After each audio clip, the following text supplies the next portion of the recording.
নতুন সরকার যেহেতু আসেন আমরা আশা করি তারা ফ্যামিলি কার্ড দিয়েছেন, তারা আরো বিভিন্ন ধরনের উদ্যোগ তারা নিচ্ছেন।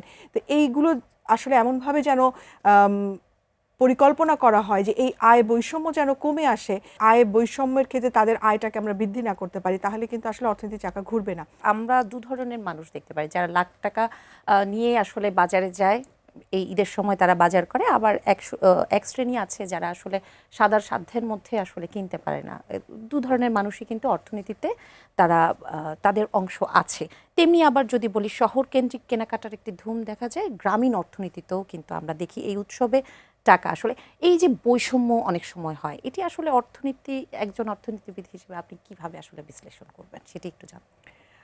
দেখুন, এই বৈষম্যর বিষয়টা তো সবসময়ই আলোচনা হচ্ছে এবং এটা শুধু যে এই উৎসবের অর্থনীতি তা না। আমরা মনে করি যে এটা বৈষম্য যতটা কমে আসবে এই প্রত্যাশাই আমরা সবসময় করি। এখন আমাদের যেটা হয়েছে যে আমাদের অনেকগুলো কেনাকাটা বলেন বা এই উৎসবগুলো অনেক সময় একটু শহরমুখী হয়, কিন্তু আমরা মনে করি যে এটা আসলে গ্রামের দিকেও ছড়িয়ে দেওয়া প্রয়োজন। তবে ঈদ যেটা নিয়ে আমরা আজকের আলোচনা আছে, আমাদের ঈদ উল ফিতর, এটা কিন্তু আমাদের শুধুমাত্র শহর বললে এটা ভুল হবে। এটা আমাদের সারা দেশেই কিন্তু একটা উৎসবমুখর পরিবেশ এখানে কাজ করে এবং যারা আমাদের শহরের বাইরে যারা গ্রামাঞ্চলে যারা আছেন তারাও কিন্তু দেখা যায় যে এই ঈদকে কেন্দ্র করে তারা কিন্তু নতুন পোশাকটা অন্তত কেনা এবং অল্প কিছু হলেও কিন্তু ভালো মন্দ খাওয়ার আয়োজনটা তারা করেন। এবং অনেকে কিন্তু এই যে এখন ঢাকা থেকে চলে যাচ্ছে, এই বন্ধ হওয়া থেকে 17 তারিখ থেকে কিন্তু মানুষজন আসলে শহর থেকে গ্রামমুখী। তো এই তারা কিন্তু যাচ্ছেন এই উৎসবটাকে ভালোভাবে সবাই পরিবার সবাইকে নিয়ে পালন করার জন্য। তো কিন্তু যেটা আপনি বললেন যে হ্যাঁ, তাদের হয়তো বাজেট কম এবং এই ক্ষেত্রে অনেক সময় দেখা যায় যে তাদেরকে সঠিক সময়ে যে বোনাসটা দেওয়া যদি না হয়, বা অনেক সময় দেখা যায় যে তাদের মূল বেতনটাও কিন্তু অনেক সময় দেওয়া যায় না। অনেক সময় আমরা পত্রপত্রিকায় দেখি গার্মেন্টস সেক্টর বলেন বা অন্যান্য ক্ষেত্রে তারা আন্দোলন করে যে ঈদের আগে তাদের সঠিক সময় বোনাস দেওয়া হচ্ছে না বা তাদের বেতন ভাতাটা সঠিক সময় দেওয়া হয়নি।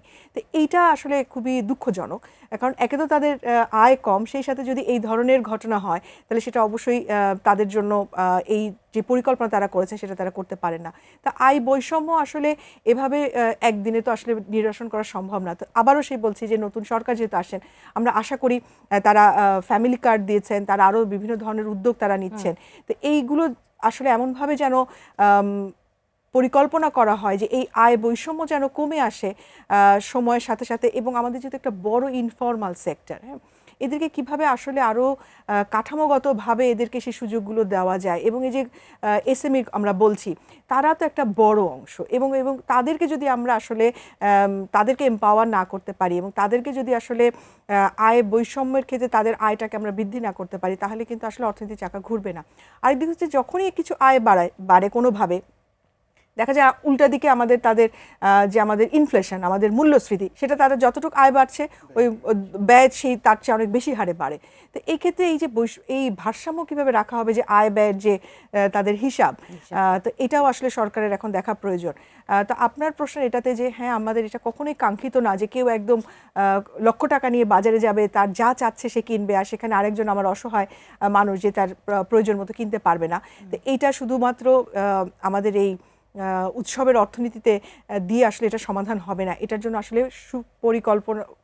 সুপরিকল্পিত পদক্ষেপ প্রয়োজন এবং নির্বাচিত সরকার আশা করছে যে সেভাবে তারা চিন্তা করবেন যে আগামী ঈদে লক্ষ্যমাত্রা যেন এরকম হয় যে না, এই বৈষম্য কমে আসবে এবং সবার হাতে সেই পরিমাণ অর্থ থাকবে যারা তাদের দৈনন্দিন যে ব্যয় নির্বাহ করেও এই ঈদের সময়, এই উৎসবের সময় তারা অন্তত তাদের পরিবারের মুখে হাসি ফোটাতে পারে এবং তারা কিছুটা কেনাকাটা করতে পারে তাদের উৎসবকে আনন্দমুখর করার জন্য।